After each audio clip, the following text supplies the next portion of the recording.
আমরা যদি মনে করে থাকি শেখ হাসিনার স্বৈর শাসন অবসানের সাথে সাথেই আমরা মুক্ত হয়ে গেছি, তাহলে মস্ত বড় ভুল করা হবে।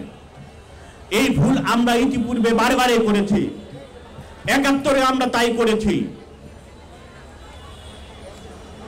রাষ্ট্র কাঠামোর যে পরিবর্তন, সেই পরিবর্তন ছাড়া শাসকের পরিবর্তনের মধ্য দিয়ে গণমানুষের মুক্তি কখনো সম্ভব না। এক স্বৈর শাসককে বিদায় করে আরেক স্বৈর শাসক আমরা বিভিন্ন সময় এনেছি। এরশাদের স্বৈর শাসন যেটি ছিল সেইটি আমাদের এই শেখ হাসিনার স্বৈর শাসন এত ভয়াবহ ছিল না।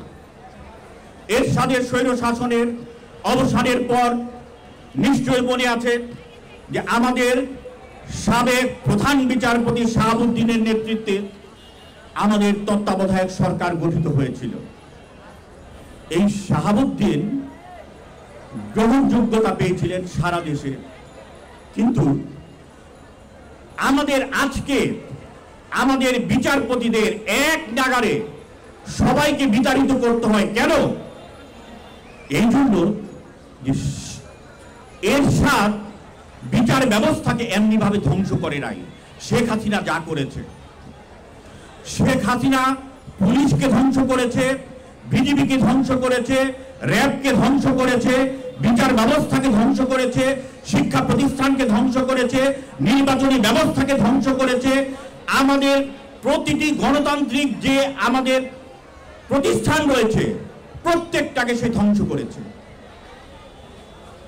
সে নিজে ক্ষমতায় থাকার জন্য সে মনে করেছে কাল কিয়ামত পর্যন্ত সে ক্ষমতায় থাকবে।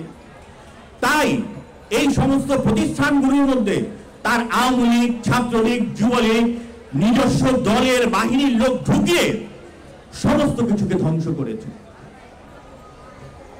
আজকে আমরা পুলিশের যে চেহারাটা দেখছি, প্রকৃত অর্থে এটা হচ্ছে শেখ হাসিনার চেহারা।